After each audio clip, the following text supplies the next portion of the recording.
Hello, everybody. Yes, unfortunately, Shantae has just ended. We are on a Link to the Past, no major glitches race right here between Louie and Zam.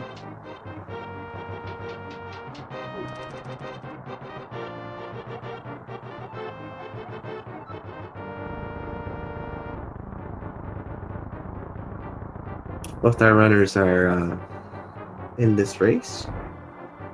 More thing is they're just trying to get a good time besides getting the wins to move on to the next stage.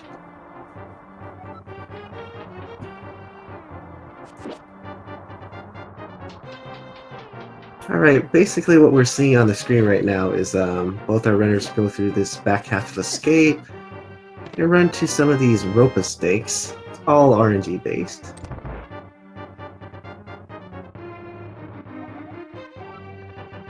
As they get to the sewer, they're going to approach these water sections, and that does slow down Link's movement, so some of these players will opt to use a strategy called pumping. To get a little more technical about it, we do have our Help-a-Sword bot that can easily explain that for us.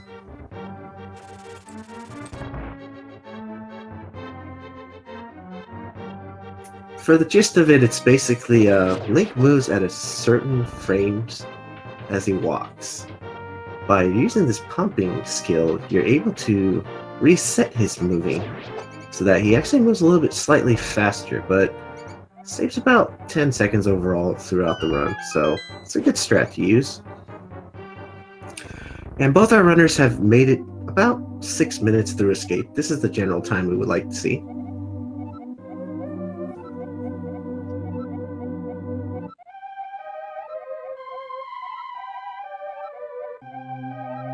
And you can see they're mashing through all the text. This is actually a very important skill to actually learn, as well as get through all these text boxes. Because there's going to be quite a few of them after most of our boss sequences.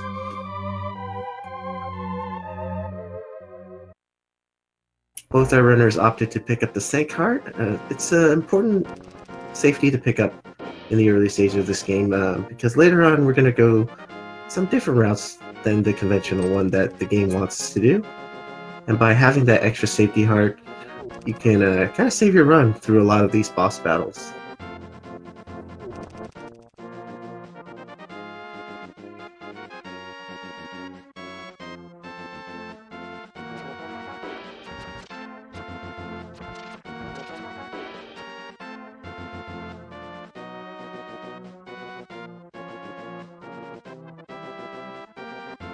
Alright, as the runners head up these stairs, they're going to use the pumping skill once again. They're actually double pumping up these stairs. This is actually one of the sections where pumping is the most useful technique.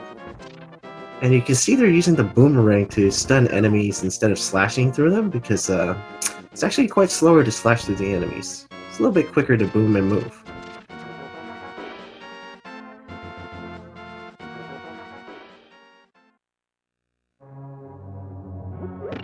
Alright, we're in our first palace. This is Eastern Palace. Pretty straightforward dungeon.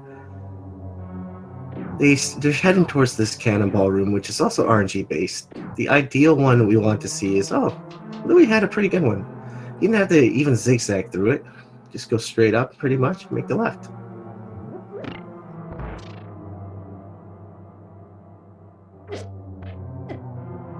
Zam had like the great one too in that room. Okay, they're approaching the Stalfos room.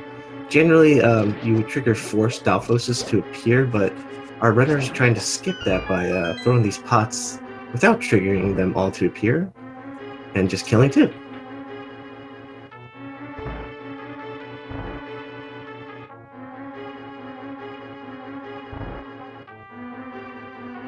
Alright, the most important thing for our runners right now is to pick up supplies. In this run, it's very important to know where to pick up arrows and bombs as you go through the dungeon, because those arrows and bombs are going to be handy to complete the dungeon and help us with the boss fights.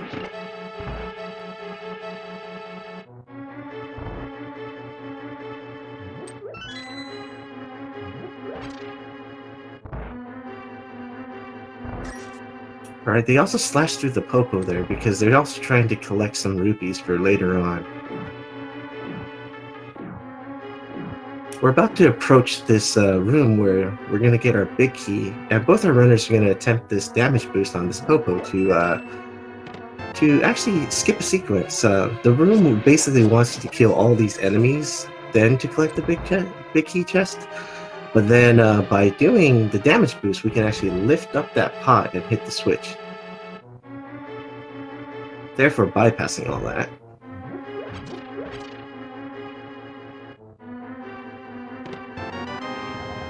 Of course, every big key has a big chest, and usually in this run, we need to collect all the progressive items mostly through our big chest here.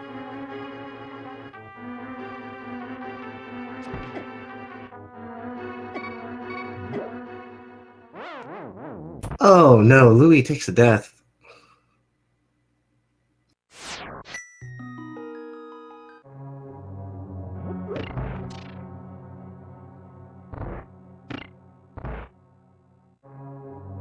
Well, Zan deals with the RNG of the cannonball room there, and now he's in the Zelda gamer room. He needs to kill off all these enemies before they can progress.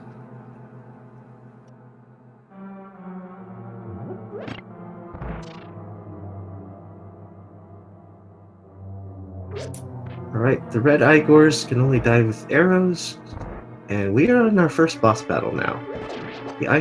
These are the Armos Knights, and Zam is using this top right strat, where he's going to try to kill off the last Armos before it turns red. Does it perfectly there.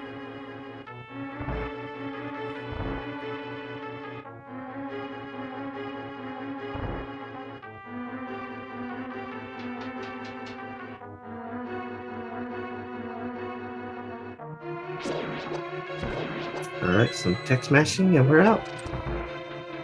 With the green pendant now, we're able to collect our Pegasus boots, which will allow us to dash through this game.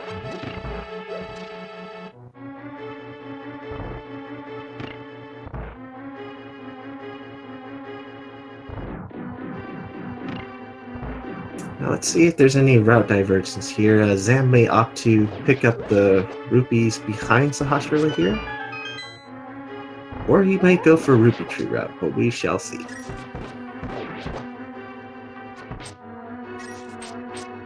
Louis a little bit unhappy with that red Igor. And we do see spin speed used by Zam on his screen. This allows us to use the dashing speed as we go through this screen. Nice quick kill by Louis there. Does top right strats as well. He's gonna have to pick up a few more arrows though, because we like to have some more arrows when we head into Desert Palace. So he's gonna probably pick up some additional ones through that dungeon.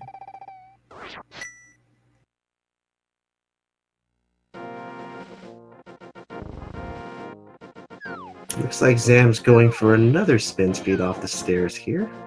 You do need the stairs here to trigger it.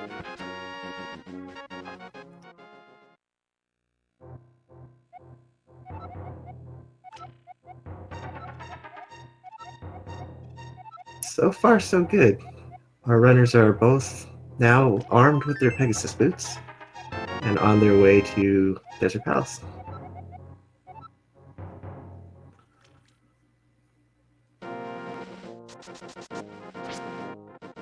We also noticed our runners are now dashing through everything at the most earliest stages as they can, because it takes a little bit of dashing time animation before our runner gets to go. So you want to try to utilize your dash as soon as you can when you enter a screen. And the routing path that they're doing is because, like I said earlier, going through water slows Link's movement, and going through tall grass as well. So you're trying to not be in those kind of situations as much as you can and get through the dashing points as quickly as possible.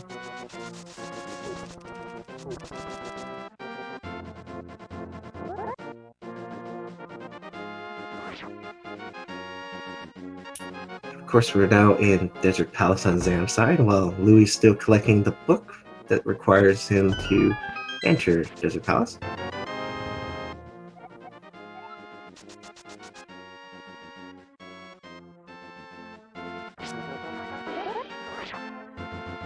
Desert Palace is one of those dungeons that's really nice to have boots, because it makes the dungeon really easy to get through, because you're just going to dash through most of it.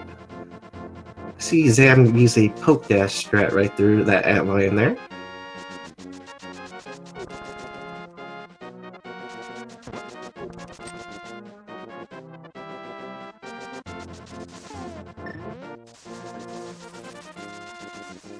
We're gonna see, I think Zam might pick up the pot here. Nope, he's not gonna do it here yet. Might be on the way back, he'll do it.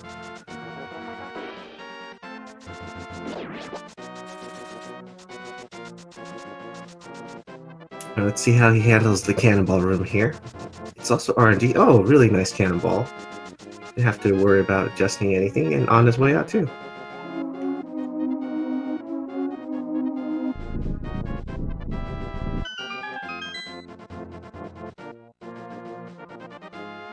Alright, now he's collecting the arrows. It's very important to know where our resources are in this run. These arrows are going to help us with this boss battle that we're going to have ahead.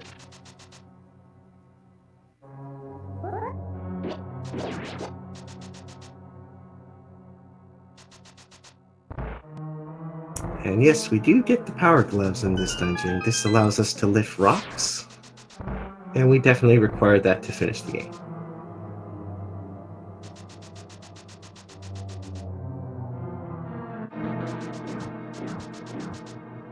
Alright, Zam may be approaching a section where he can attempt another spin speed technique, but this one's really costly. If you do fall off, you could lose a minute and have to redo all the front entrance Desert Palace sequence once again.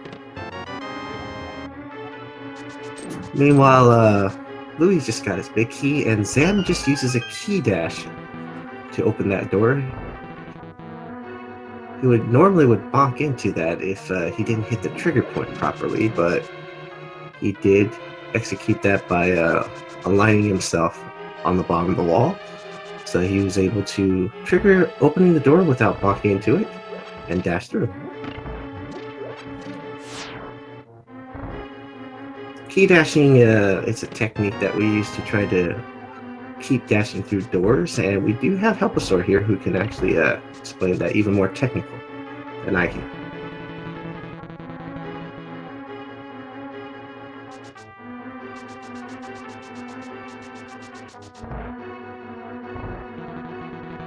We are now in the Lamola's battle with Zam. This is a very RNG-based boss.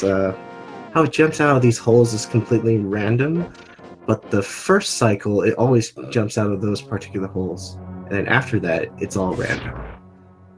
But whenever they hop out of these dirt holes, they go in all random directions. And as you can see, he's trying to hit him with arrows, but once he misses, the arrow would have to hit the wall before he can fire another one. So then he's offsetting by trying to attack him with the sword as well.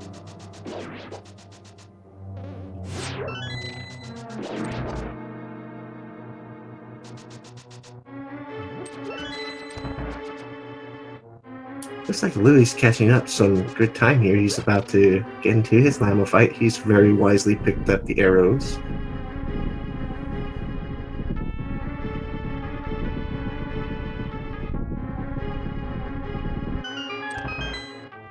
Nice dash and slash strat by Zam, getting out of desert there.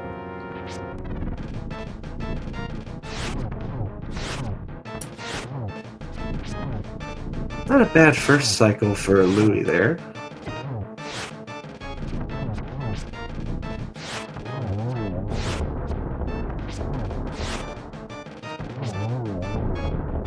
And Zam's heading towards what we call the fake flipper section. He's gonna screen transition as he jumps into the water, and then the game thinks, oh, he may have flippers, and allows him to go through there. But the most dangerous part about being the fake flipper state is if you do get hit while you're in that state, you will soft lock. Due to our tournament's sake, we're allowing our runners to immediately save and quit and begin at Link's house. But Louis did have a much better Lamola's fight, so he's making up a little bit more time here.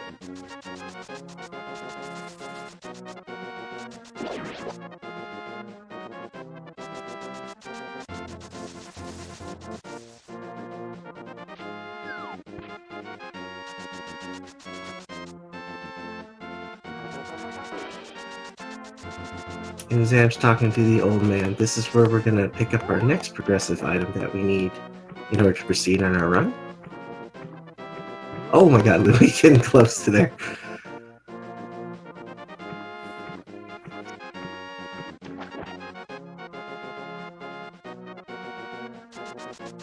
Right, here we might see spin speed activated by Zam off these stairs.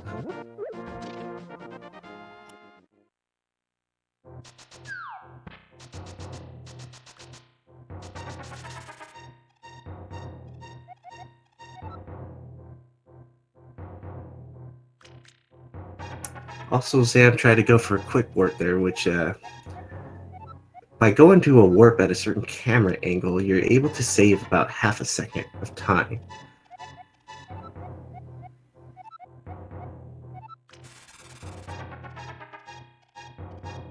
Into our next dungeon, this is Tower of Hera.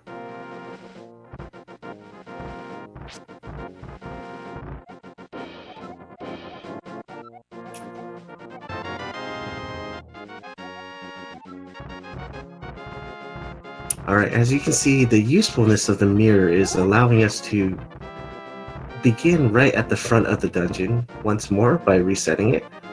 And this is why we like using our mirror that way. Oh! Zam tried to go for the item dash, but missed, so he's just going to try to kill these tiles off. He doesn't lose any time or so, but doesn't get that coffee break that we usually like to do here. Meanwhile, Louis is just about to step into Tower of Hera.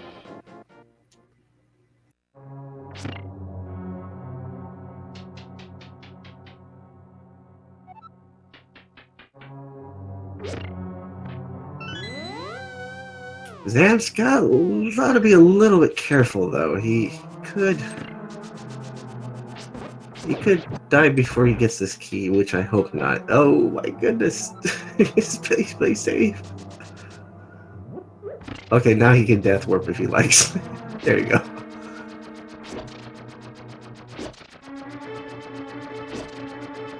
Now see if Louis will attempt this item dash here. Yes, he doesn't. This is what he wanted to do.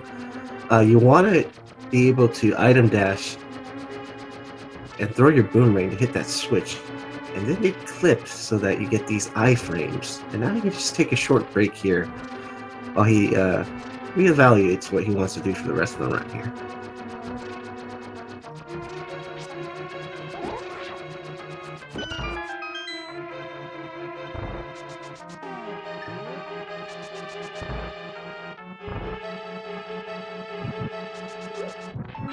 Meanwhile, Zam's about to head into the room which we call the petting zoo. This is where he's going to attempt to do a bomb jump over to the big chest. Oh, but he takes a death on the way, though. So our race is now really closing up quite a bit now.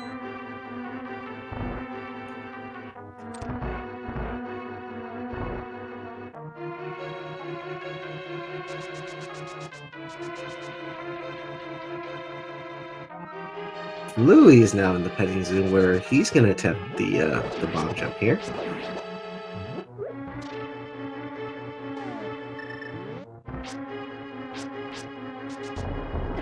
He's going to use the dash to allow him for more pixels to make the jump.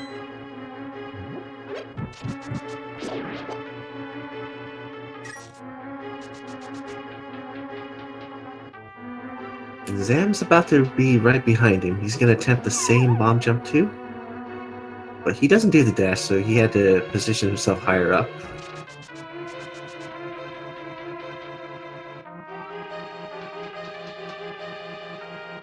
Looks like Louis missed the oh man, the bumper skip.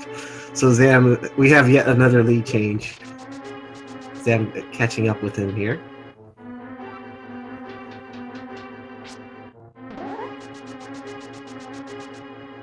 And here's our third boss, Moldorm. His tail's vulnerable, but his head's the only part of his body that actually can hurt us, so our runner is trying to... Oh no! Sam takes a fall. We're trying to get to his tail with 6 slashes is all it needs. And by dashing through, you don't get hurt, as you see on Louis' side here.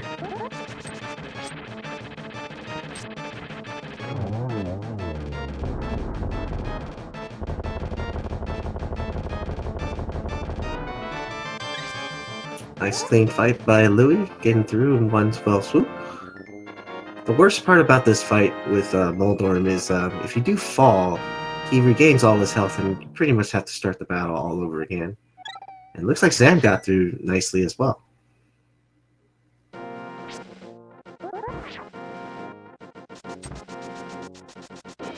Alright, with 3 pendants in hand, we can now pick up our Master Sword. But before that, because our runners don't have enough rupees for what we need for later on, they're going to do this rupee tree route here for us.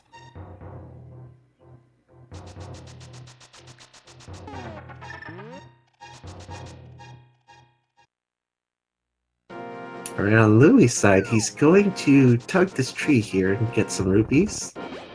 This resets the count for a later on tree tug pull that we're going to need. He's going to need now to kill 4 enemies without taking a hit. Then he's going to be able to tag another rupee tree for red rupees.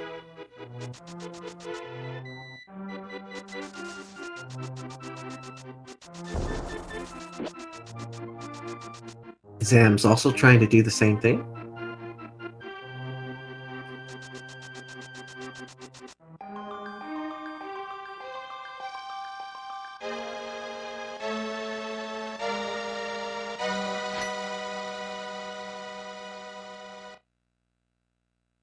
Alright, we get our Master Sword now. Looks like Zam is quickly behind here. Just about to give a high five to Louis here.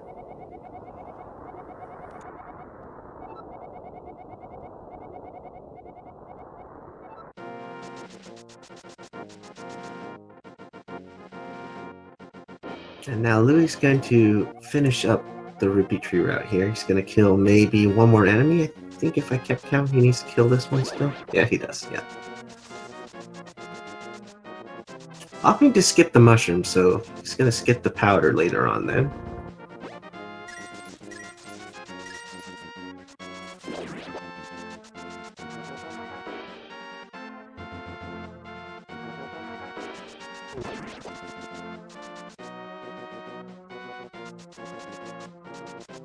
Meanwhile, Zam is opting to pick up the mushroom.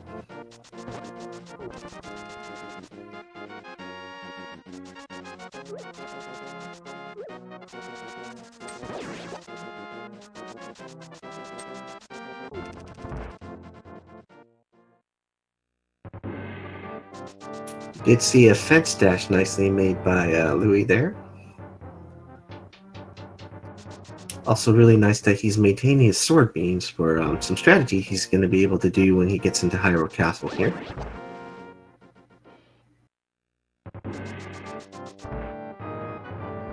Alright, here we go. The optimal strat, usually spin attack and 2 arrows, and then the sword beam and another spin attack to get past those chain guards. Then you do a beam here and dash through these enemies. The reason why Louis using these particular strategies is he's trying to manipulate the prize pack for later on Fairy to appear in Turtle Rock, because these group of enemies that he's killing with the dash is also part of the same prize pack later on in Turtle Rock.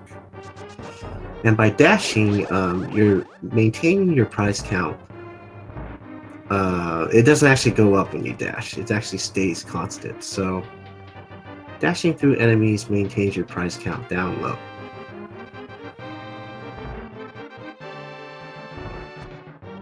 But this is really close. Zam is also in Hyrule Castle, and he's more of the same, following in Louis' footsteps here.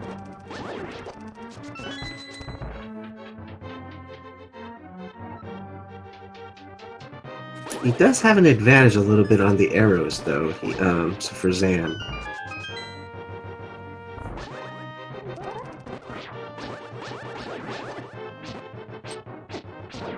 Oh, that red guard gave Louis a little bit of trouble. Now he's in the circle of pots room where he's going to pot this enemy, use the boomerang, grab the key, and very wisely picks up the arrow pot in the top right corner there.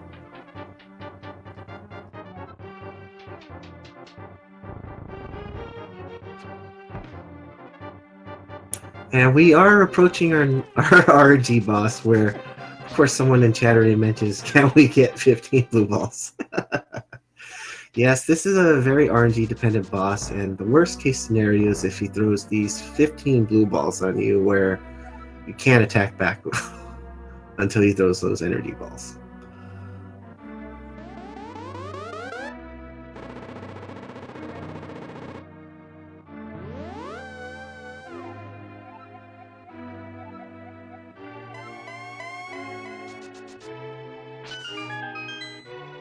Alright, we are in the Aghanim battle where our first attack will always be an energy ball. Louis is trying to get Aghanim to the center. He's trying to reduce the teleportation time so that he can shoot another energy ball or blue ball. Do have one blue ball right there. Do have two. And after every lightning phase, you're guaranteed an energy ball. So this one will definitely be an energy ball.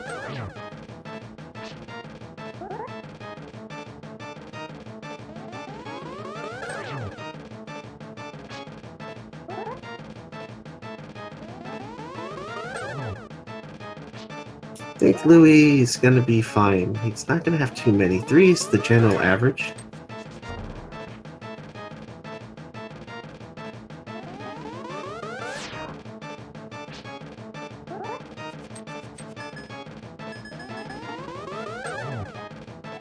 And he's out. Louis is out of the Aghanim phase now.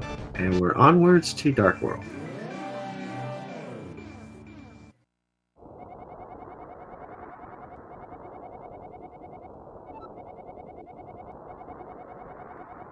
Meanwhile, Zam's still dealing with some blue balls here, trying to finish this out.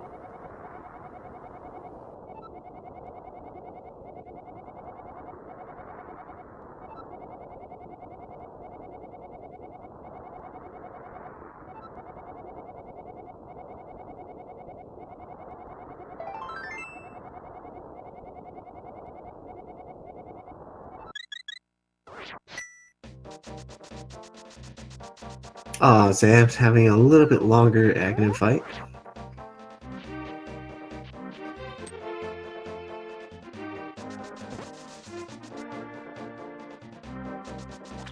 But he's now also through to the Dark World, which is good.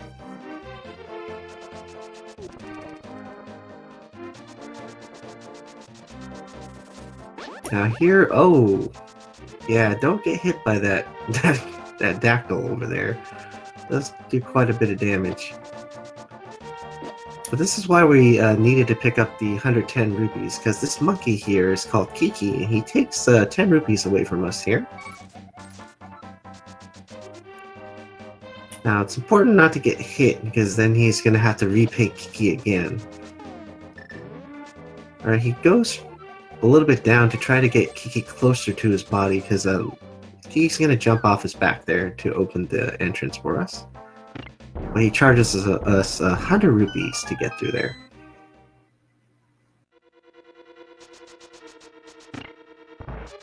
Now, this is the Palace of Darkness. It's very important we utilize the mirror skills here. We're going to collect a bunch of keys to get to the back half of the dungeon, but we don't really want to walk and do all this replay, so we just mirror out, begin the first phase of the dungeon again. By doing so, it also resets the pot items, where mostly in these pots that we're going to collect is bombs, which we require to finish this dungeon and a few other dungeons later on.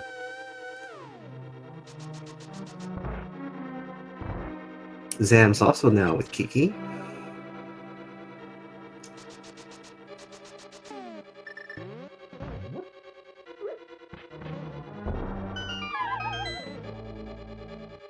Alright, now we're just trying to collect the big key. Every dungeon that we've been to so far, we require to get the big key and the progressive item in the big chest.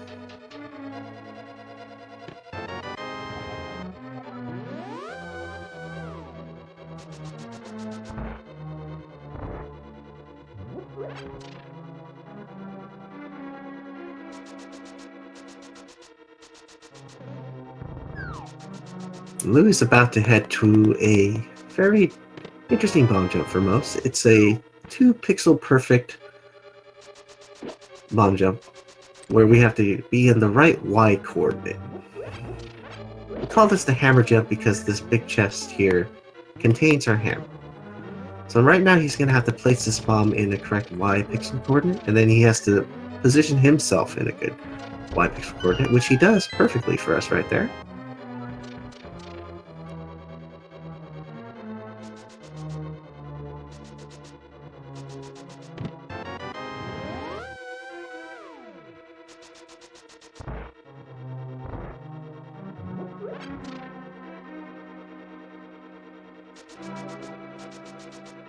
Yeah, you can say hammer jump because of the Y coordinate. And he's gonna hit this crystal switch here with a bow, so he doesn't have to walk around and hit it or throw a bomb on the other side.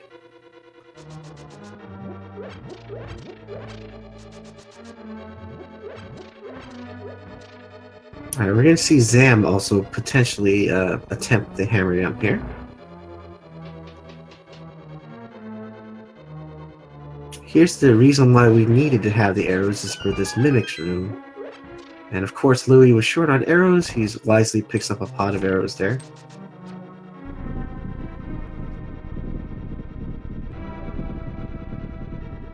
Looks like Zam's opting to skip doing the hammer jump now, after that one missed attempt.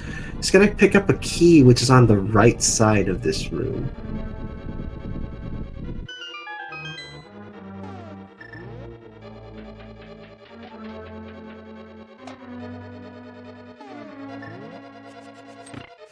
Meanwhile, Zam's about to head to the turtle room here. It's also RNG based with these turtles. And we try to hold out our sword, charge it, hammer twice, release a spin, just like he did right there. Hammer off the rest.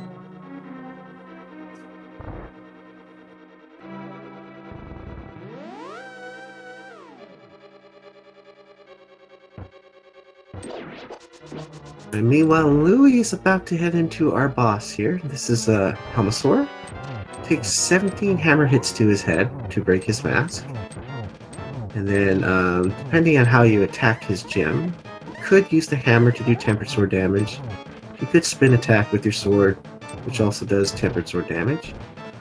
Looks like Louis opting to use both there, right there. Now finishing off with some Master Sword slashes.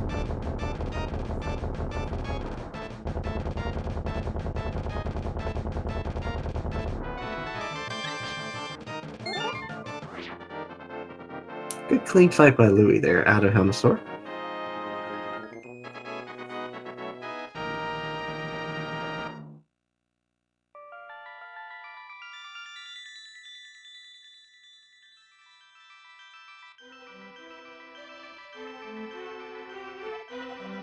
Of course, more text boxes, so meanwhile we'll see Zam get through the Mimic's room here. He also wisely picks up some more arrows.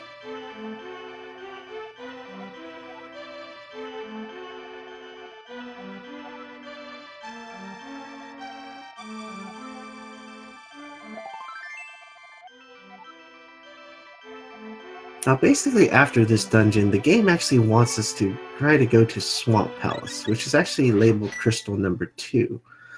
But we're not going to do that. We are going to go a whole different route here and collect our fetch quest item, which gives us fast travel.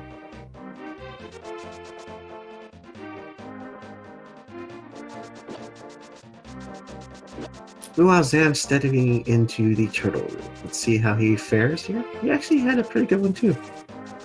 Really nice turtle room by Zam as well.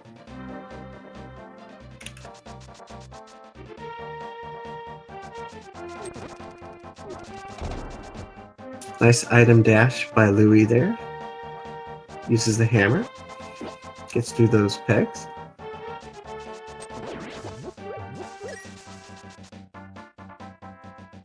Meanwhile, Zam's of course fighting Helmasaur. It's much the same. Still have to hammer 17 hammer hits to break the mask.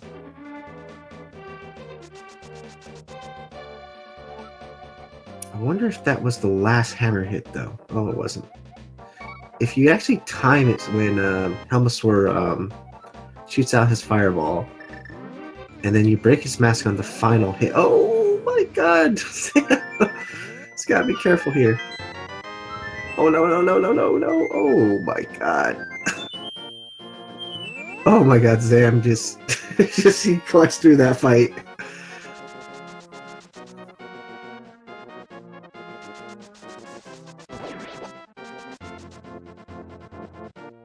Meanwhile, Louis has displayed picking up the flute for us there. He's gonna do the spin speed technique and get past Usain Bolt here, the fastest guard in Hyrule.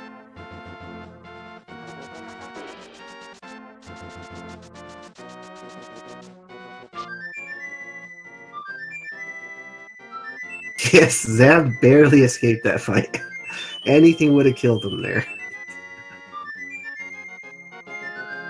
Meanwhile, looks like Louie's gonna maybe attempt spin speed off these steps here because looks like when you slash here, you're gonna begin to charge up your sword. Yep, it's gonna do it. Nice.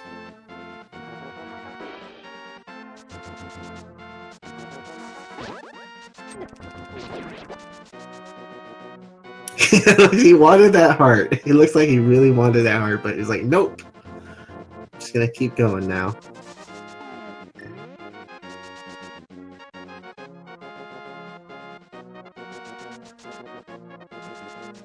Nice hammer dash there. Goes for that quick warp Louis tries to. Saves about half a second.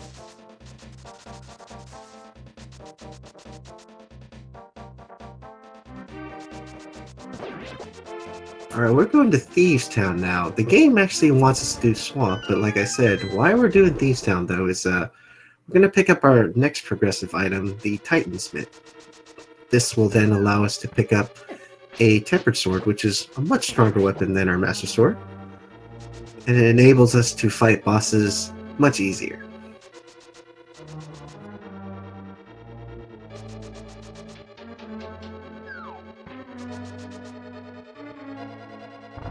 Alright, on Zamzam, he's going to collect this shovel here.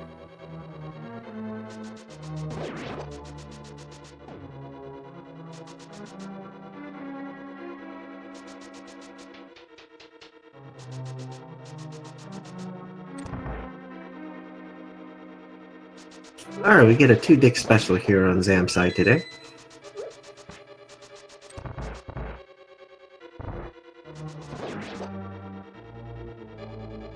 Meanwhile, Louie's about to head to the room which we call the Hellway. Oh, he does get the God Pixel, but he had to adjust because enemy RNG is still on the top there.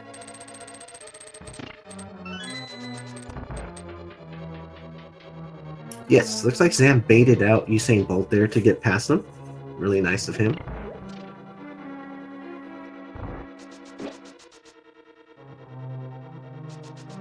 Let's see what Zam does here. He does have the mushroom. He's activating his flute here.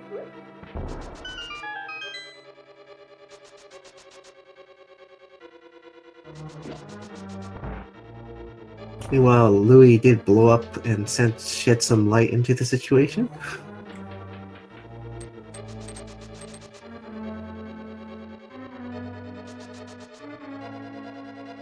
Alright, there was definitely route divergence. This is generally where our runner will then pick up the powder here.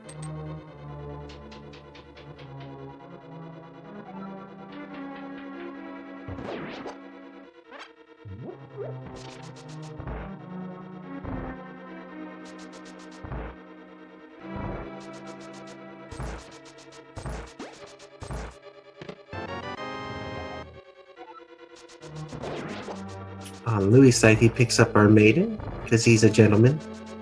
Knows how to handle the ladies.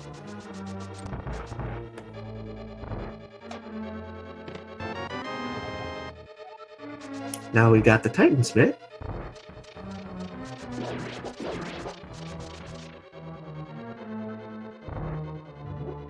Of course, Louis wisely picks up the arrow pot there. Always good to know where our resources are.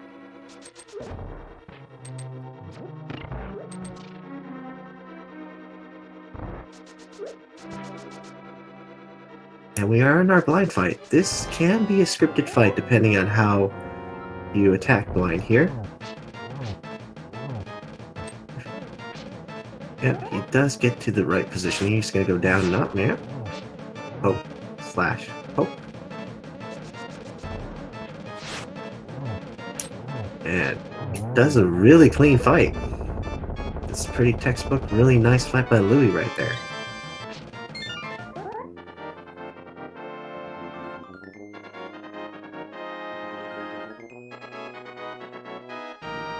Meanwhile, Zam is going to collect the big key down here. And we join the fancy text once again on Louis' end.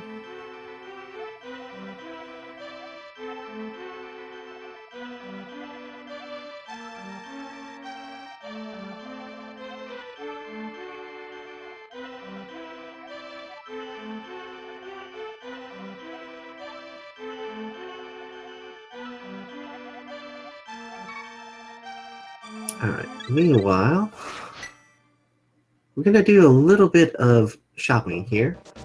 Louis still needs some money for later on resources to pick up, so I'm gonna bomb this doorless hut here. Remembers there's a bomb under that bush. Nice of him to do so. Zam's attempting to get through the hellways, getting a little bit RNG'd by the Patrick Star and the Fire Snake there, but he does have that powder. Nice, he powders the anti-fairy into a fairy.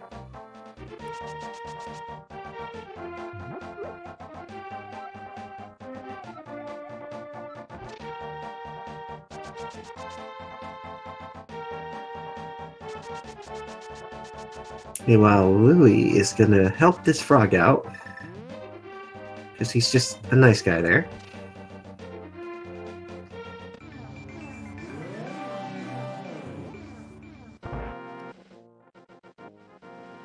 Oh, lo and behold, our frog is actually our Dwarven Smith.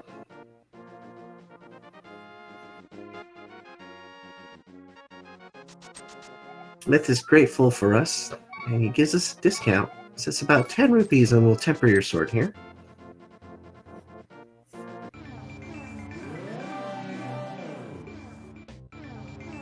Sam, meanwhile, is powdering another fairy there. Good to have full health.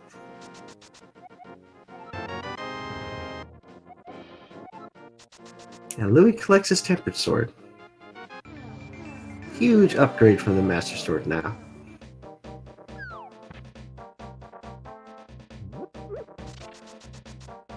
Now he may attempt this fetch dash here, and he does so wisely, perfectly saving all the frames and maintaining the swag.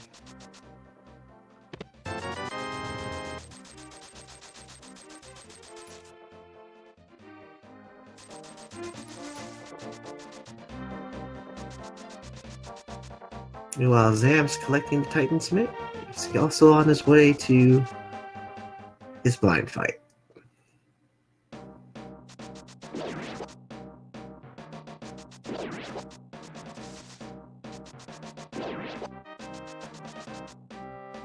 Louis is about to head into one of the more interesting rooms in this game. These Gibdos are trying to nail you before you tug this statue here. Kind of gets in his way, but he nicely tugs the statue before the Wall Master grabs him.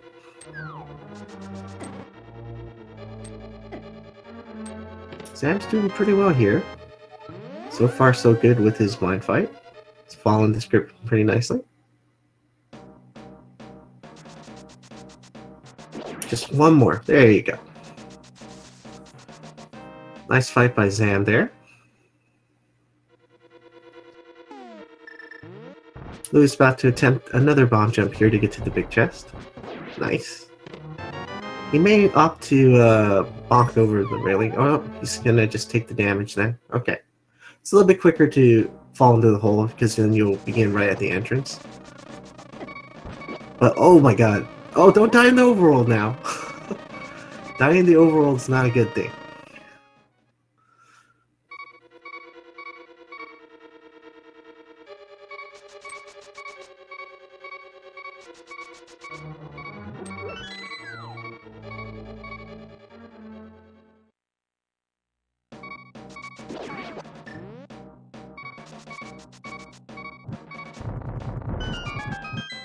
And with the fire rod, you're able to get to the back half of Skullwoods here. Nice key dash through the door there.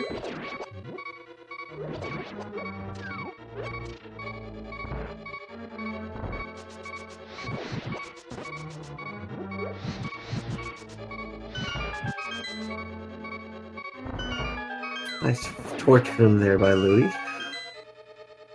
Probably gonna grab the safety heart one more on the left corner here, which he does.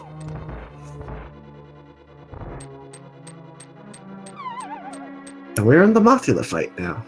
Now this boss can be tricky if you don't finish off quickly. The spikes will keep coming out of the room here. Oh, he does nicely. He does get a poke dash there, which actually hit Mothula twice. And then he only needed 2 more tempered sword slashes to get through.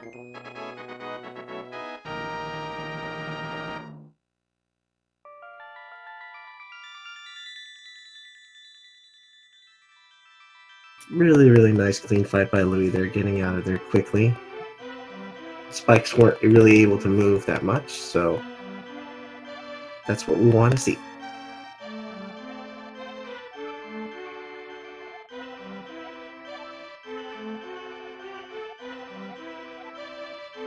Zam now also with his tempered sword. He's gonna head over to pick up the last rupees he requires. He too goes for the fetch dash and makes it nicely.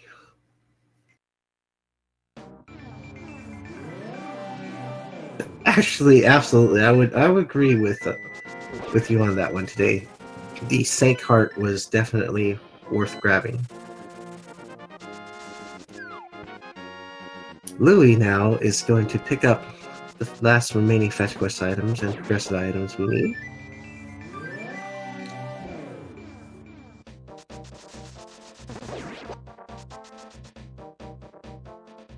He's gonna make his way over to this Quakefish here.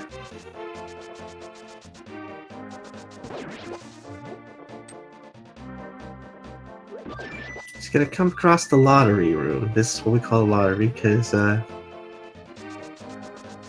that particular enemy that he just dashed through usually will still hit you about 50% of the time, but looks like he made the lottery, got through without taking a hit.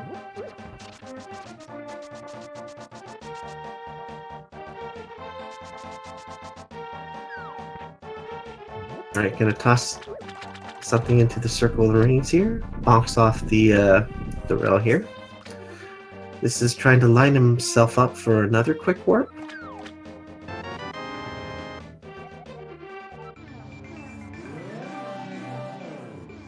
And Zam makes a really nice bomb jump there to pick up the fire rod.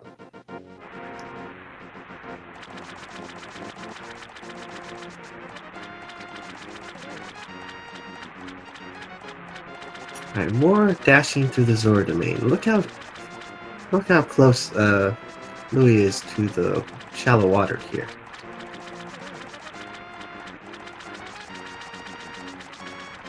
It's one of the tougher parts too, is dashing through the Zora domain without falling into any of the water here.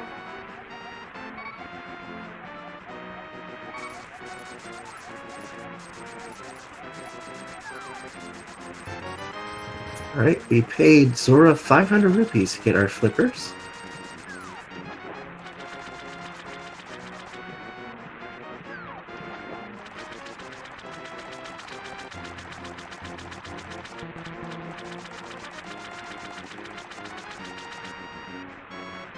Alright, Zam's gotta... Oh, okay. Now he's gonna have to pick up some magic pots as he gets through Skull Woods once again.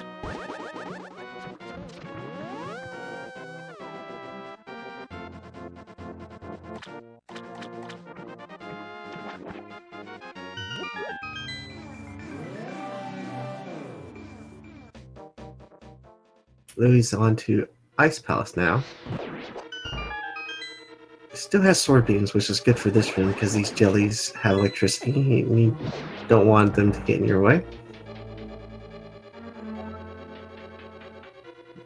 Oh no! Zam got wall mastered.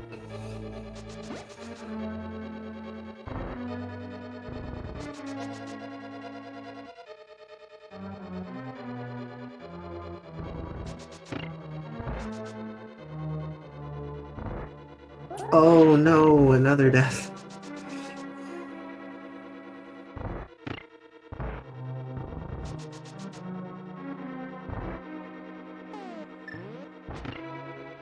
We do get the double bomb strat here by Louis. He's going to try to bomb it so that the switch changes color as he falls.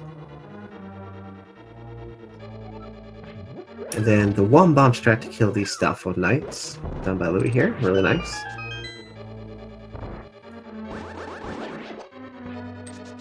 Sam's still trying to get through this torch room. He's trying to get enough magic and make sure he has enough to, okay, he should have enough magic if he just uses his lamp all the way through here. Nice bomb jump by Louis there. This is the Ice Palace bomb jump. Helps you skip half the rest of the remaining of the dungeon.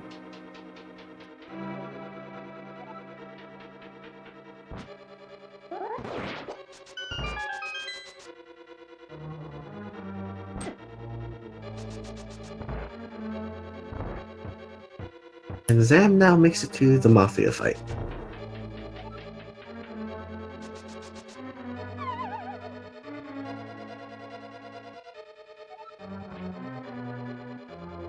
As you can see on Louis' side, he just pretty much skipped through the remaining parts of Ice Palace.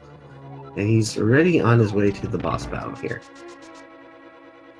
Alright, Zam's gotta be really careful. This is what happens when you have this fight go long. And he clutches us out though. Oh, really nice.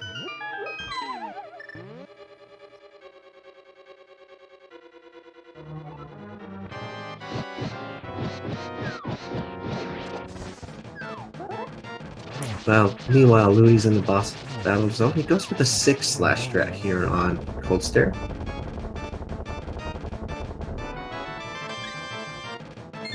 Alright, simultaneous crystal catches for our runners here.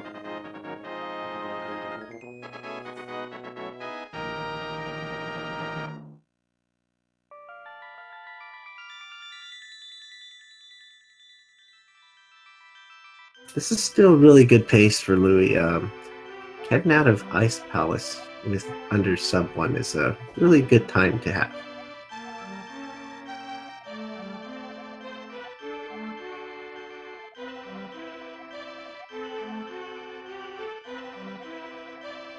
Sam, meanwhile, is going to also collect the fetch quest items that he needs to progress in the rest of the game.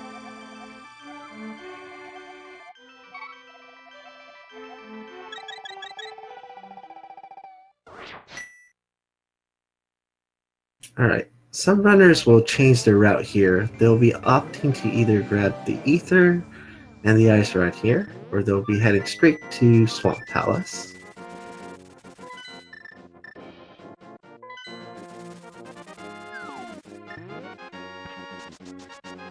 Looks like Louis is going to do the Swamp Palace route here. Going to go for a Quick Warp here, which he does nicely. Even kills the Octorok on his way. That helps reduce the lag as he transitions to the Dark World.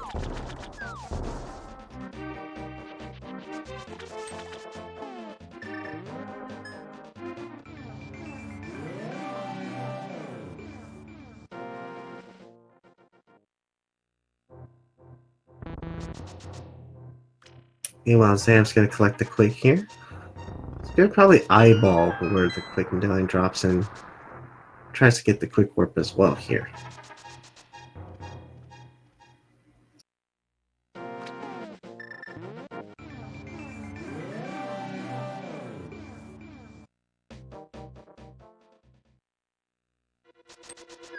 Alright, Swamp Palace. The only dungeon where we really technically required to pick up those flippers, and we already used it right there in that one sequence.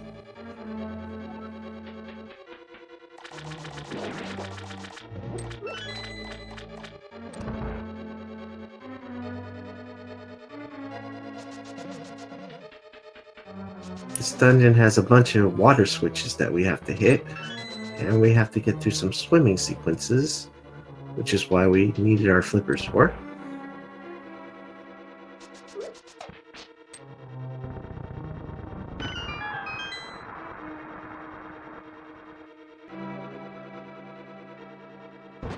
Nope, I am not in the tournament, unfortunately.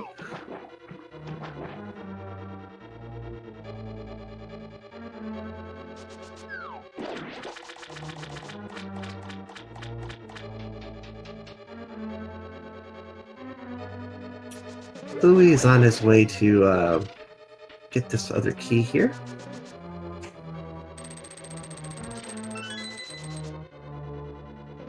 Meanwhile, Zam is heading into Ice Palace. Oh man, he got hit. Wanted to maintain his sword beam so that he can deal with the electric jellyfish here.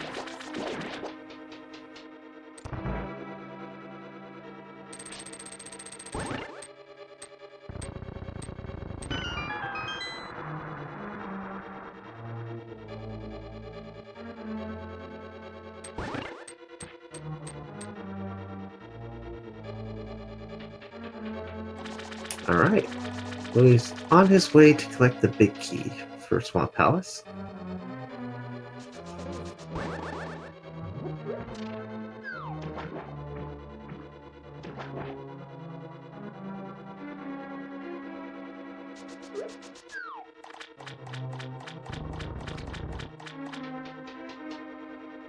And it's very important that he did hit that switch earlier, because some players, sometimes when they are in the midst of the run, they tend to forget that you do need to hit that switch, because you're going to have a rude awakening when you get to the big key here.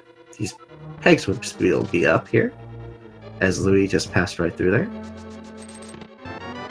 Nice one bomb strat to kill the Stalfos Knights on Zam's side.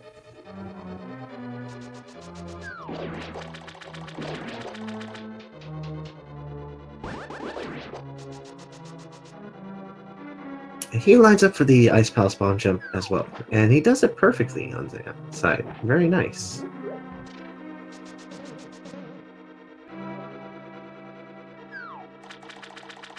Meanwhile, on Louis' side, he's going to line himself up to pick up the hookshot here. He did that textbook so he can actually double hookshot to this key here.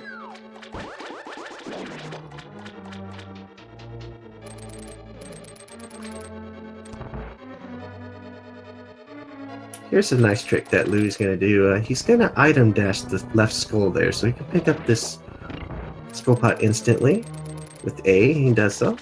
Also changes Link's movement so that he's a little bit faster pace going through there.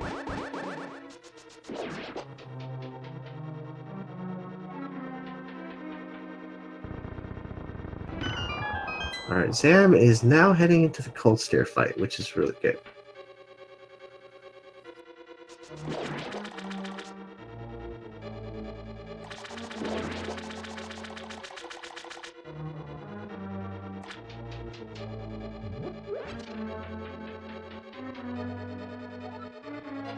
Also goes for the 6 slash strat here on Zam's side. One more slash. There you go. Nice cold stare fight by Zam.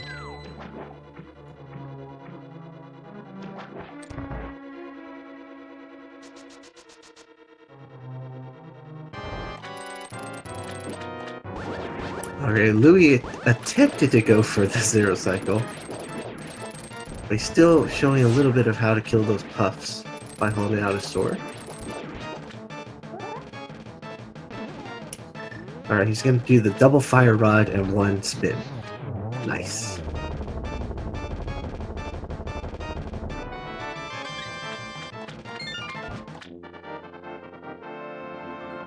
Alright, yet another simultaneous crystal catch sequence from both our runners.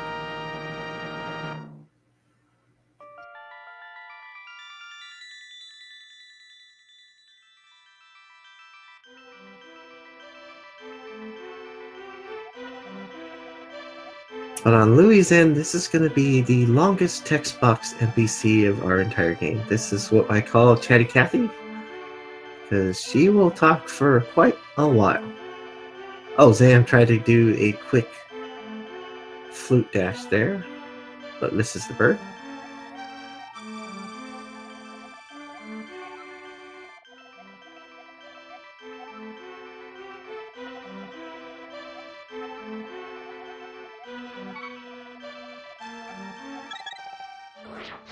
Very nice tech used by Zam. It also goes for the quick warp. Nicely executed.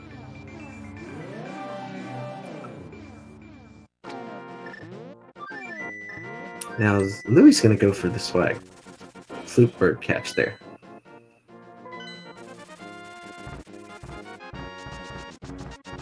By doing so, here he has the hookshot item menued up here. Does a sword climb up the stairs there for us. He'll do one more here.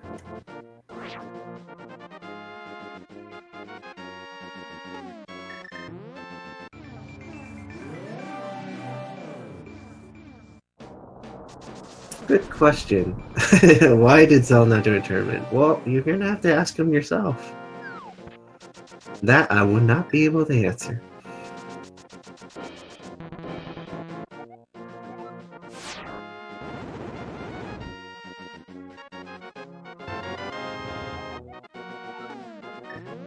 Louis going to go for another swag duck catch here, which is really nice, dashing to it.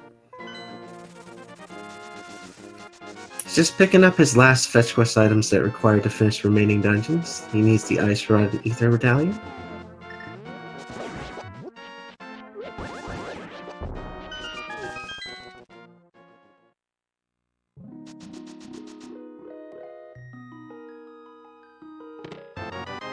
Meanwhile, Zam's getting through Swamp Palace. Oh, wow. The Stalfos. Oh, he's giving a bit of trouble. Yes, just take him out.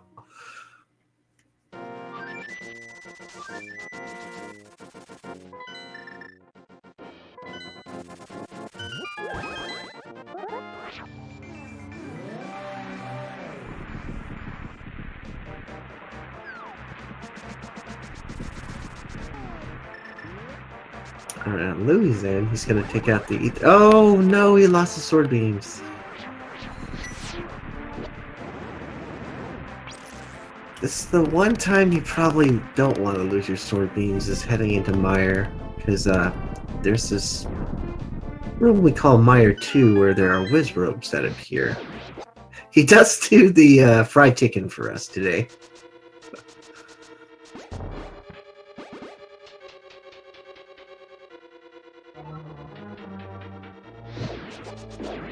Alright, some fire rod strats now to compensate for the missing sword beams.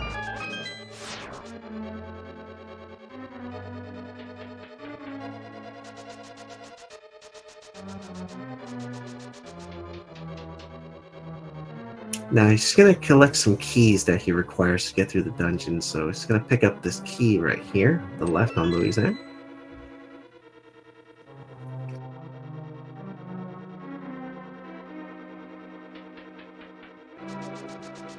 Meanwhile, Zam's on his way to pick up his big key.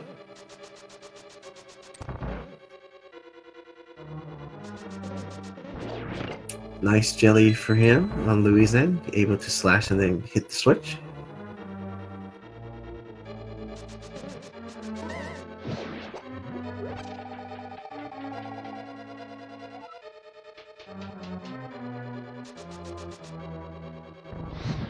Alright, this is a really neat trick. As you push the block, you can still use your items, so Louis is able to light these torches in such fashion. This is also a good indicator of the pace that Louis is on. Generally, you tack on about 20 minutes to his time right now. This is about 128-ish pace.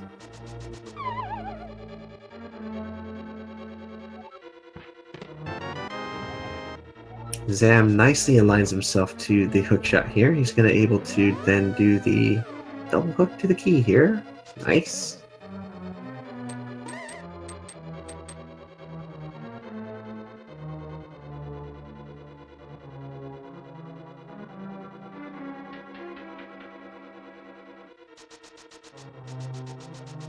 He also showed the item dash to the skull pot there, able to lift up the skull next to the statue with one instantly with the A button there. And we get the Cane of Samaria on Louis' end. This is pretty much the last item we actually need to collect to finish the game.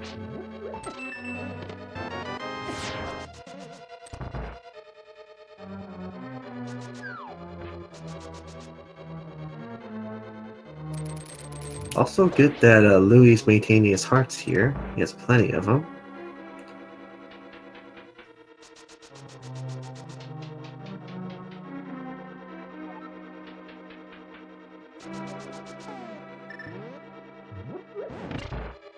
And he also kept his... Oh, he hit the block out of his dash way there. Oh no, Louis is getting a little trouble through this room. No!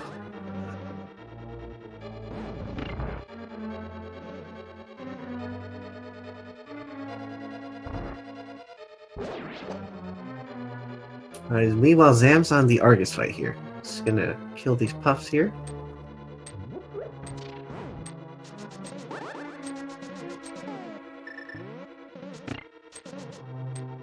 And Louis kept his bomb count low for this one reason right here. By tossing the bomb, he automatically already switches to the fire rod, which then allows him to torch the switch there.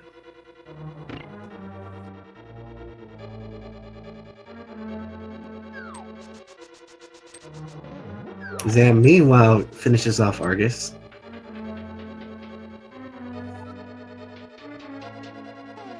But I'm a little concerned now by Louis' health here. He's gonna have to pretty much clutch out the fight here. He gets hit by one of these eyes now. He's gonna have to redo the entire dungeon. Nicely avoids the lightning as well.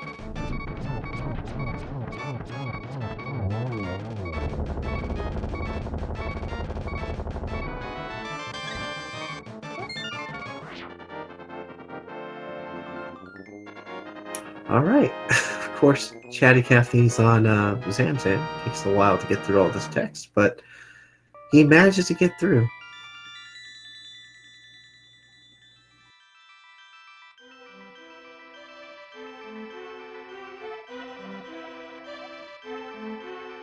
Meanwhile, Zam's now also going to have to collect his remaining items, the Ether Medallion and the Ice Rock. So he's going to head on to Death Mountain.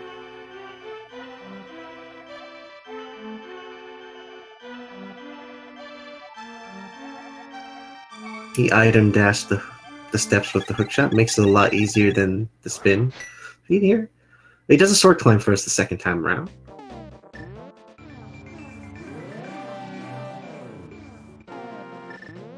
Oh no! Sam falls off. That's one problem with having spin speed activated is if you do get towards a ledge, it will automatically make you hop off. So he's got to be careful not to do that. This time he makes it successfully through.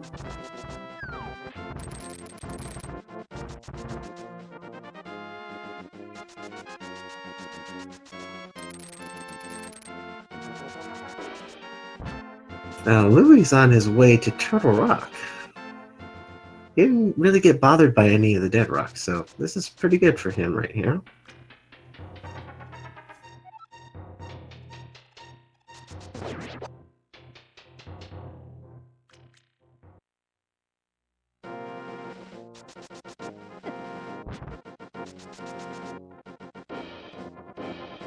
Meanwhile, Zam's going to pick up his Ice Rock.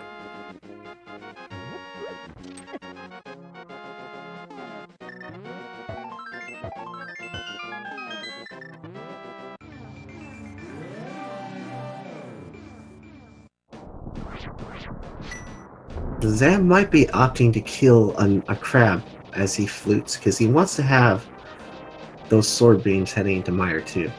So I might be seeing him do that here.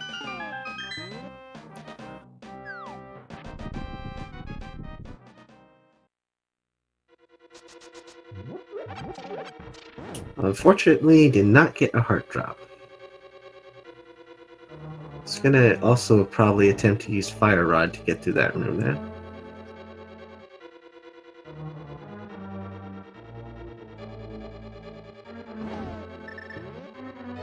Meanwhile, Louie is in one of my favorite rooms here. You light up these torches, then you switch to hookshot, and it makes you begin in the entrance again, so you can step your way through the next room. Oh my god, these roller pins.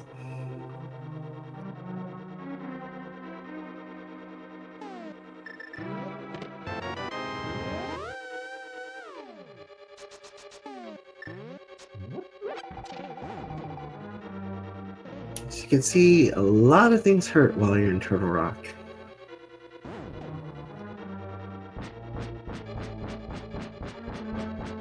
Really nice Mire 2 backup strats by Zam there.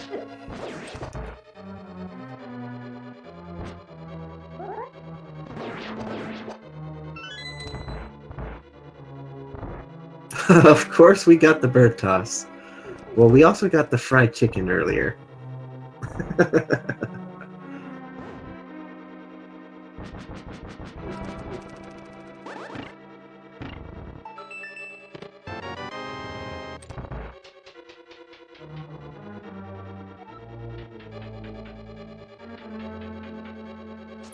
Yes, the reason why we don't grab the other chest is we're only grabbing the chests that we require today. This is an NMG race, so our runners know exactly what's in the chests.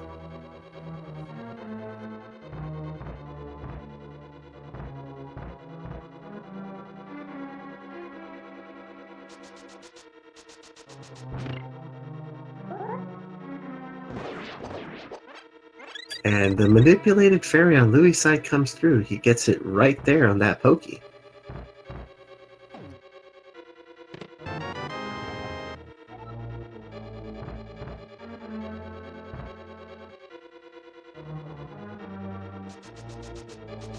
Meanwhile, Zam's collecting his big key. He's off on his way to pick up the last item he needs for the game, which is the Cane of Samaria.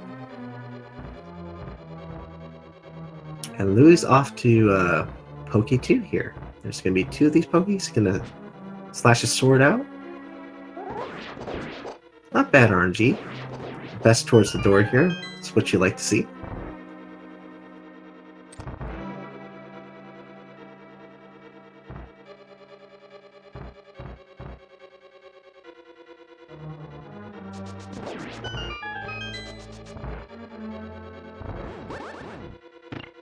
I like the double Samaria strat here by Louis. Makes it cleanly through.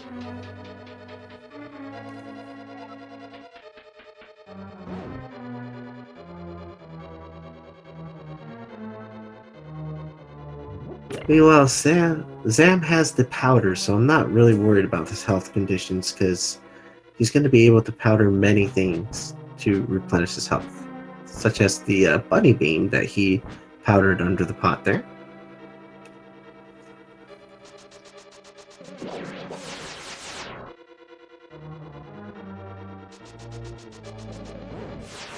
Who's going to go for laser skip here? Going to have to realign himself. Nicely gets through there.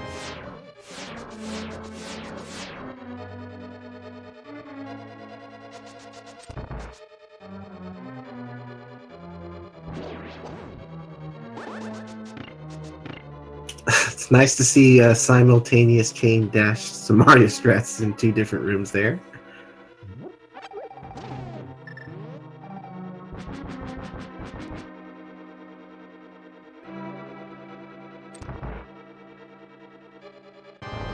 Alright, Louis gonna go for backdoor strats here. He's gonna slash this head, gonna switch to his fire rod before it explodes, and attack the other head here.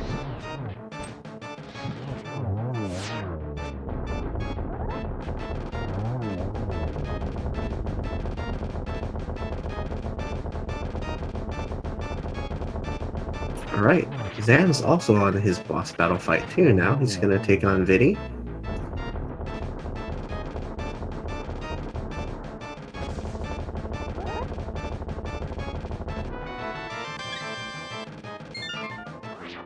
Ooh, oh my god. Shoot the arrows. Use the arrows, Zam.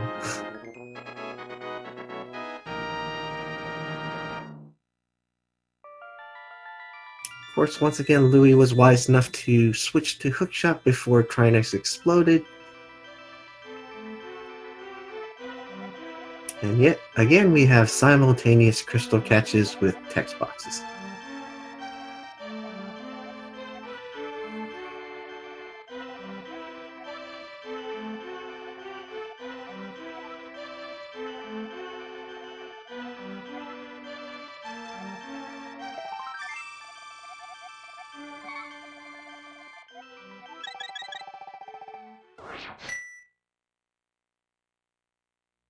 And Louis is going to do the item dash off the steps again, maintaining his super speed.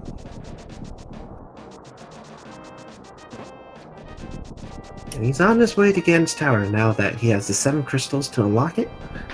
He's going to open it at a lower point, makes the crystals appear sooner.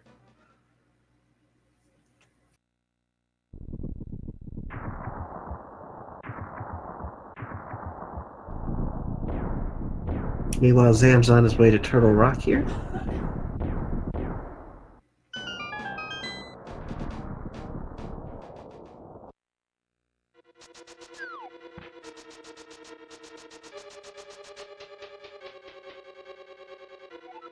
Now let's see if Louis skips his key. Yeah, he does. Then he's going to have to pick up a key somewhere upstairs in Ganon's Tower.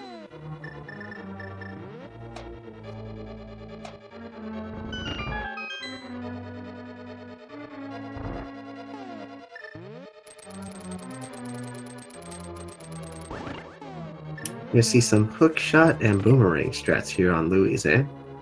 He's gonna throw this boomerang, and then he's gonna hook shot so the boomerang will hit the switch.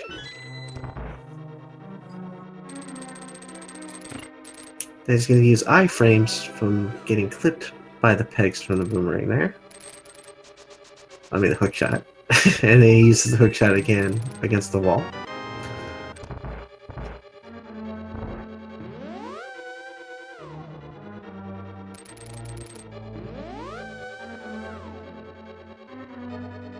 Just curious if Louie's gonna pick up any more arrows other than the one where he's gonna bonk into the skull.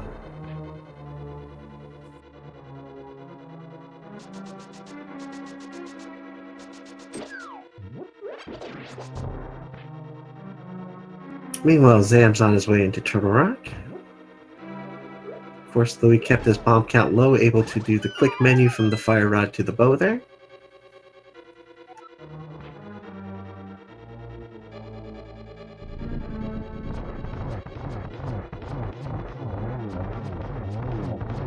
Nice fight by Louie in the Ice Armos fight. Just enough arrows.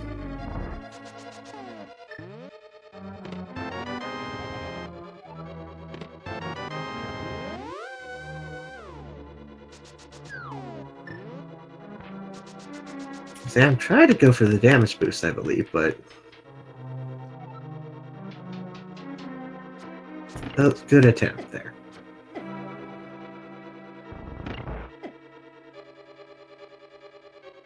Now Louie's on to the Mimic rooms here. He's going to have to use the remaining arrows that he's collecting here.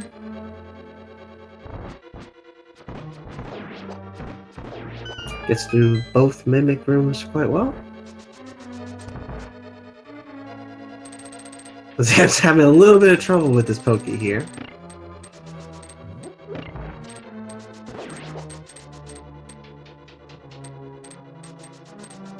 These chops are blocking Zam. Not really nice to him right now. Opts to try to make him move out of the way. Meanwhile, Louie's on Gauntlet 1. He's gonna have to kill all these enemies now in order to progress on the screen.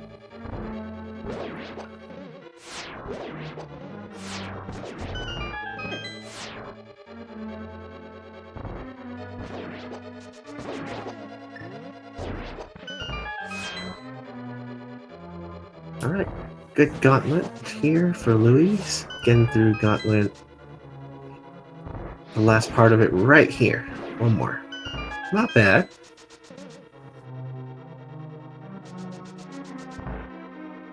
Now, where are the Lambos fight? These refights should be so much quicker now that we have better equipment. Getting bodied a bit there for Louie.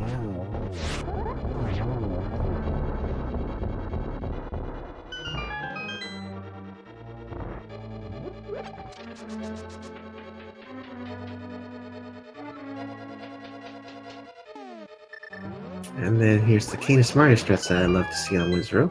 Able to kill all three with one. And we're going to see another Canis Mario block placed here to kill three, and one slash to kill another.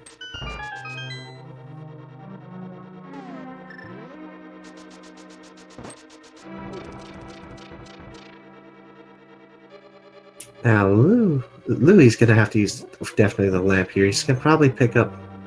Doesn't need to pick up that magic pot there. It's going to need to do it on the bottom one here to do a fire rod shot.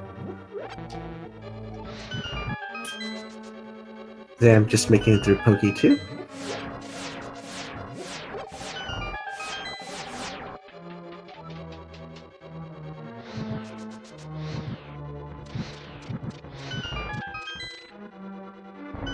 Louie very carefully not despawning anything in his tower.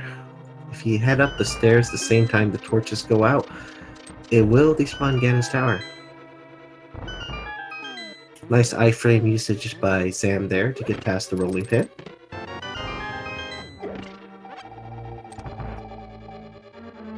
And we get our refight of Moldorm here. Just takes one slash and one spin attack to kill off him this time though.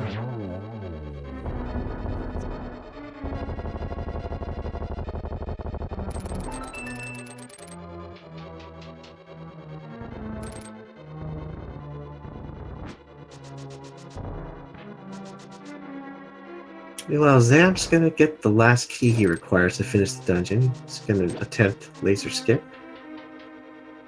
That hard hat beetle is giving him a lot of trouble. I'm very concerned about his health now. He might just use the door at the end. I think that's a smart thing to do. And here's the Aga fight, once again by Louis, but this time you have two clones. They will always shoot energy balls, and the original can still shoot a blue ball, which we'll see on the screen here.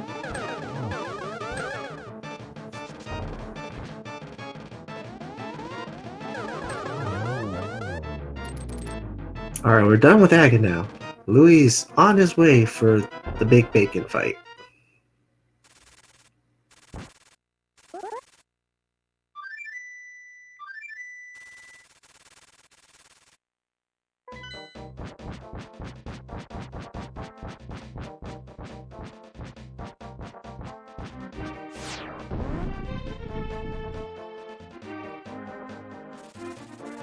Alright, this is good. Louis is on pace here. He's going to try to go for a 1-to-1. He's going to do a spin attack here. Still has a chance for it. Really good shape. Should get it. Meanwhile, Zam's on the Trinix fight simultaneously at the same time. Oh! Oh no, he's going to run out of magic if he's doing that.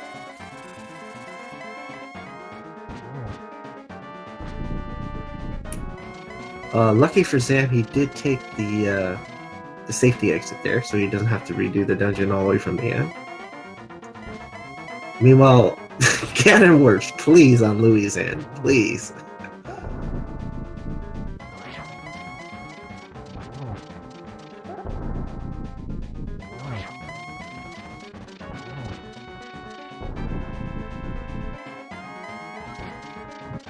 Alright, this final phase, he's going to go for a torch glitch here. This glitch allows him to just light up one of the torches while the right one never goes out. Now it just takes 12 spin attacks. So far he's got 2, so 10 more to go.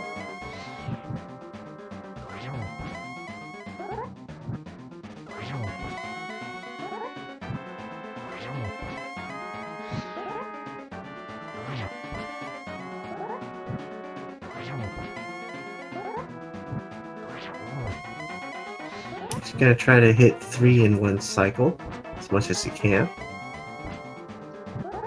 He hit him a little too early there, that's how Ganon turned silver there.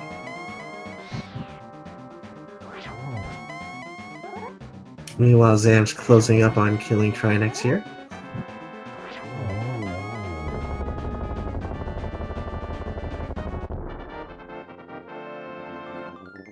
Alright, we have simultaneous boss kills once again. But with that, Louis has finished the race. GG's to Louis, and I'll give you his official time and SRTV.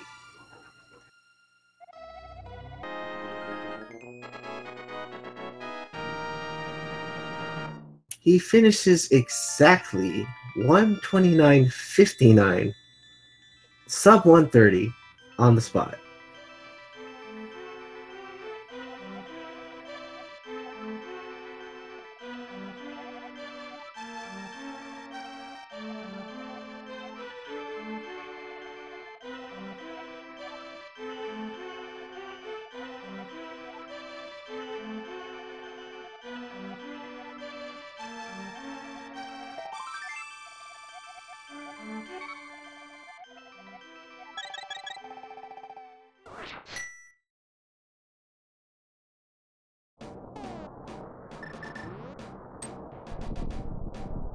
Gonna see if he wants to come in for an interview.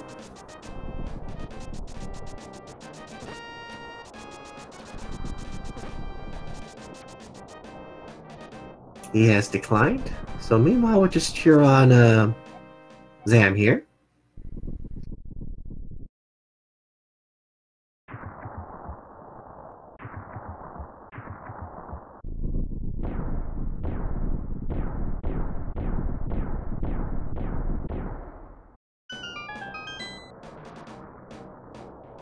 Zab's now making his way through Ganon's tower.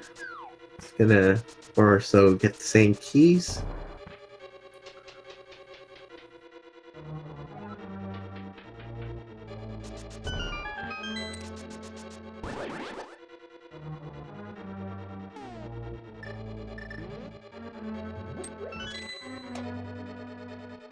Yep, Louis has declined the interview today.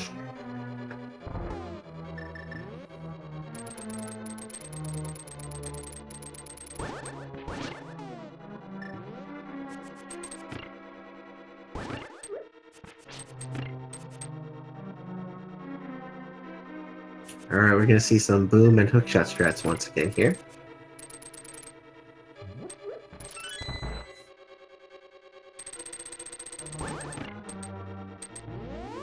Of course, I have to mention, if you enjoyed what you saw from the runners and had a fantastic time, please give these runners a follow.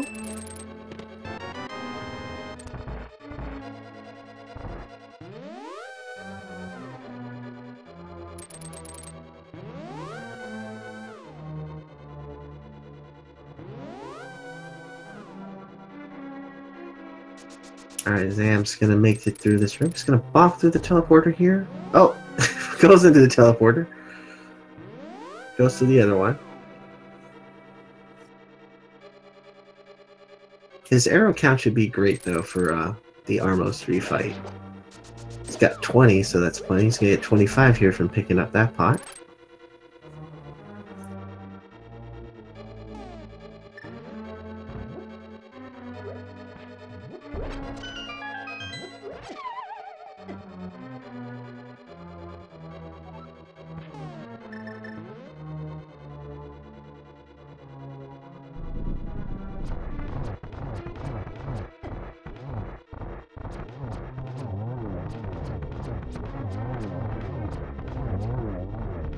Alright, Zam just cleaned up this Armos fight. He's gonna... Okay, he's gonna turn red, so he's gonna have to shoot 3 more arrows to finish him off. Now he's gonna be on his way to the Mimics 2 room as soon as he mirrors out.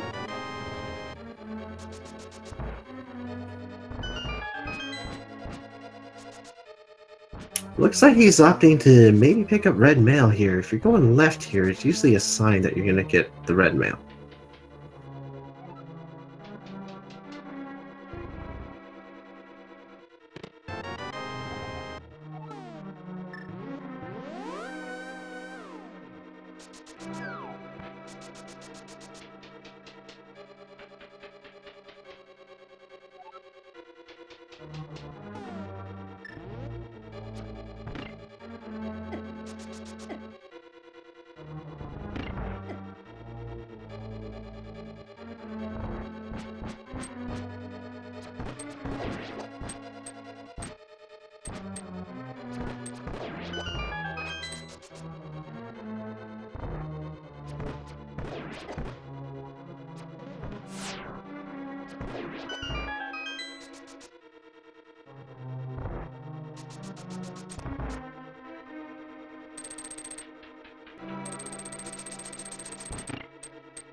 Yeah, as chat pointed out, who doesn't want the awesome eggplant hat? We are now on Gauntlet.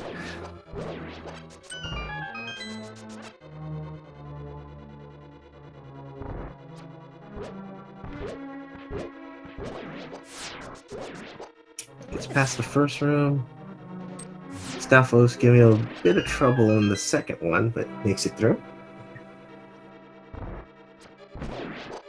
Nice. He's going to have a pretty good third room here. That arrow hit is a really nice thing to see.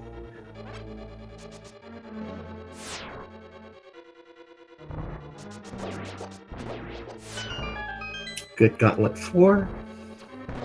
Even arrows to Stalfos on Gauntlet 5.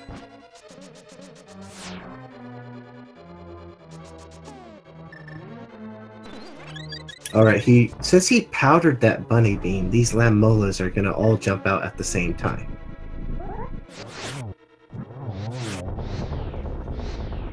Almost a one cycle there.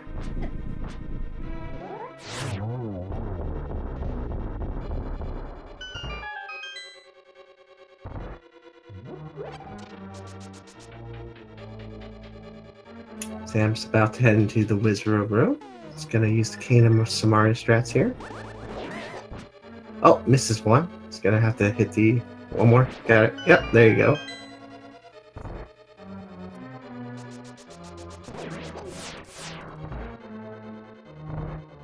Alright. Nice. Wizard rope 2.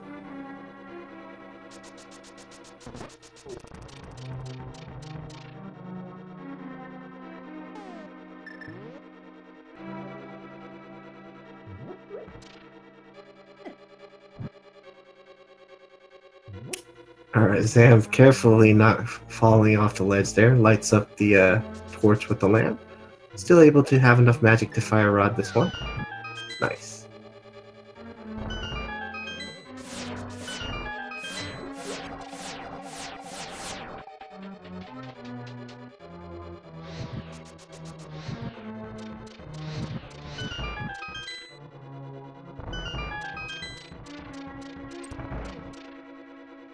And Zam has all the keys he needs to progress. He doesn't need to pick up any more.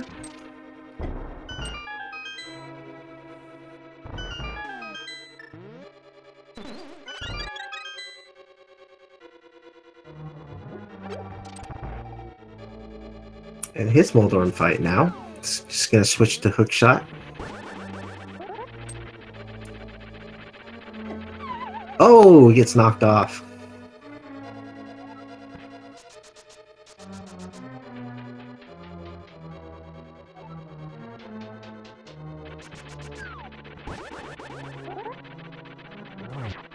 Just one more attack is all he needs on Moldorm, because he got the spin attack off, and there nicely finishes it.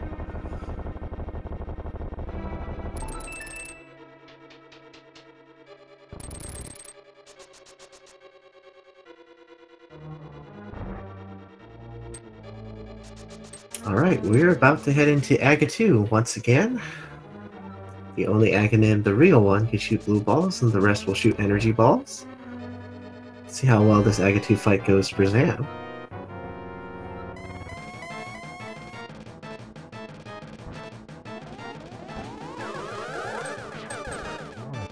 Gets one on the first cycle.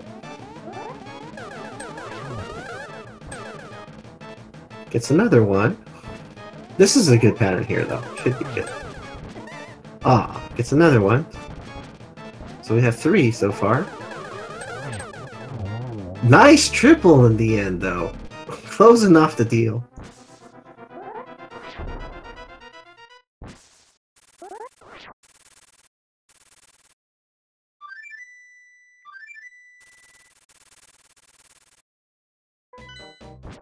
And we're just out for bacon now. One last fight for Zam.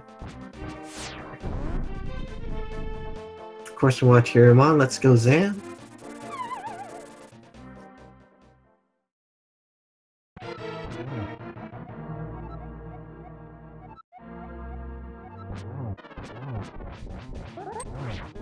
Really nice. He can go for the 1-to-1 still here. Really, really nice. But misses it because, yeah, trying. But this is a good position. You can keep spin attacking here for all the hits he needs.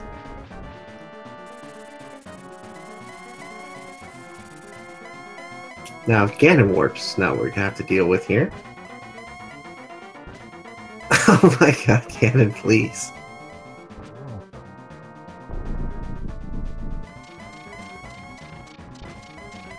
And again with the warps, Ganon. Come on.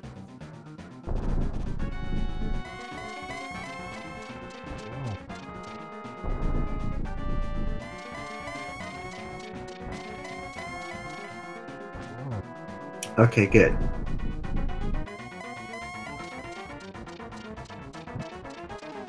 Now he's gonna try to get the torch glitch here. Makes it a lot easier for him. Nice, gets it. Gets one spin attack off. Gets another.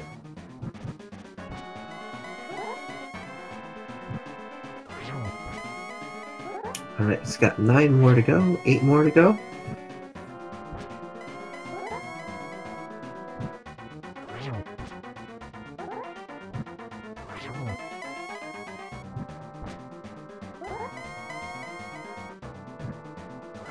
Okay, good control. Get one there, get one here. Nice.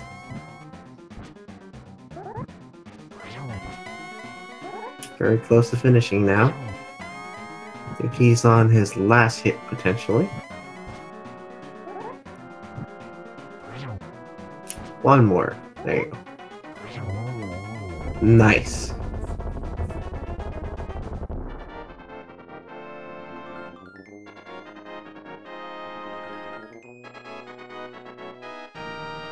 Alright, get your GGs up for Zam for completing the race.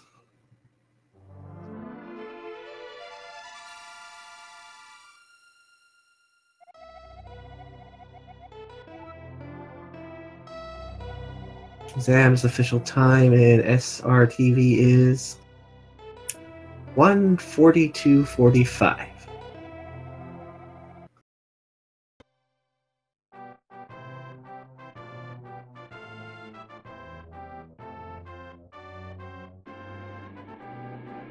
And we'll see if we can get him in for an interview.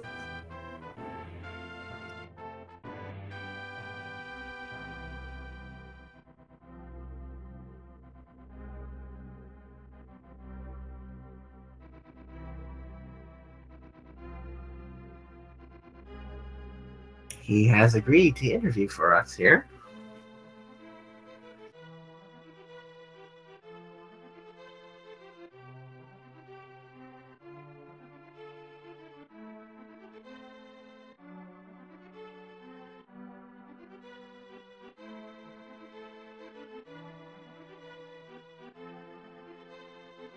Hello, hello. Hey, Zam. Thanks so much for finishing up the race. Yeah, well, the run wasn't going well, but I'm ahead of my PB anyway, so I figured Ooh, is this a nice official PB for you then? yeah, by 2 minutes, I guess. I'm Whoa. kind of curious. I wasn't counting my deaths, but I feel like I shouldn't have PB'd. Big time PB watch, everybody. Zam has finished his time 2 minutes ahead of his PB. Congratulations. Yeah, thanks. You actually kept really well paced with Louis, by the way. I hope you know you did have quite a few lead changes in the light world. Oh, nice. Yeah, he mentioned dying in Eastern. I suppose that would be a pretty decent turning point. And you guys were pretty much neck and neck somewhat still through the Aga fight. It was like you guys were both fighting Aghanim at the same time as well. Nice. So yeah, the race was really, really exciting. All in all, we saw a bunch of different strats. You had some really nice quick kills as well. I don't remember how the boss fights went. I know some of them didn't quite go as planned. It was wise of you to take the safety exit on Trinix. Definitely, I saw that. I was like, "Oh my god, that laser! let's not do this over again." I looked at my health and then my magic and was like, I need this. I'm just gonna open it. Yeah, that was a really wise decision because when that Firehead, when you got to that first time you fought him, you almost literally ran out of magic. Like, that's not gonna work. Yeah, like if I start missing ice shots, it's just I can't hit that thing unless I get the right kill from the back. I have no idea how people do front kill on Trinex. I just whiff every ice shot because that thing just moves around and the ice moves like a glacier. Oh yeah. Guess I just need more practice with it, I guess. Should be fine. Yeah, this is a fantastic time. How long have you been running? I played the game casually like a month and a half ago in preparation for the tournament, and I've been learning since then. So not too long. Well, this is a fantastic time for you then. Generally, just starting the run and learning, getting a 142 right away is a fantastic success, especially a 2-minute save on a race. This is great for you. Yeah, like every race has been kind of like that so far. And it is because I'm at the point where it's so easy to shave off time. Like even if some gigantic errors slip in and a lot of deaths, it's still doable. Well, definitely put you on PB watch if you watch this guy. Yeah, I'll be sticking with the game for a little while. I at least want like a sub 130. I feel like that's Ooh. a good goal to strive for, and then reevaluate what I think of the game. Well, you couldn't get any more sub 130 than Louis today. He got a 129.59. So I saw that pop up and it was like 129.59. Nice, good job. So that is your goal. Yeah. Louis, you just watch this run and just do what Louis did, and you will get a 129.59. Yeah, I'll just set up the run by dying in Easterns and be like, no, dude, I can still do this. Exactly. So, Louis leads by example. See, he's like, look, this is not hard. You can still die in Eastern and still do it. But yeah, really fantastic race by you and Louis. Thanks so much for racing for us today. Yeah, thanks for having me. This tournament's been a lot of fun. I kind of feel bad coming into this tournament like practically blind, and there were only 128 slots. I know there are a lot of people ahead of me on the waiting list that probably deserved it a bit more, but it was fun while I was in it. All right. So going forward today, we still have some matches. So if you still love watching LTTP NMG runs, we are coming up with the next match at 8 p.m. with Parisian Player and versus ALG Andy.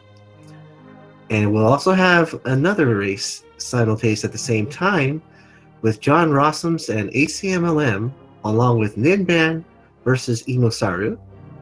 And then at 9 p.m. we have Solidus versus Green Linen Shirt. So thank you so much for watching us race, and thanks to our runners for giving us a fantastic race. Hope you guys enjoyed it. Have a great weekend, everyone. Any last words for our fans here? No. All right. All right. Have a great one then. Thanks for racing, man. Yeah, thanks for having me. See ya.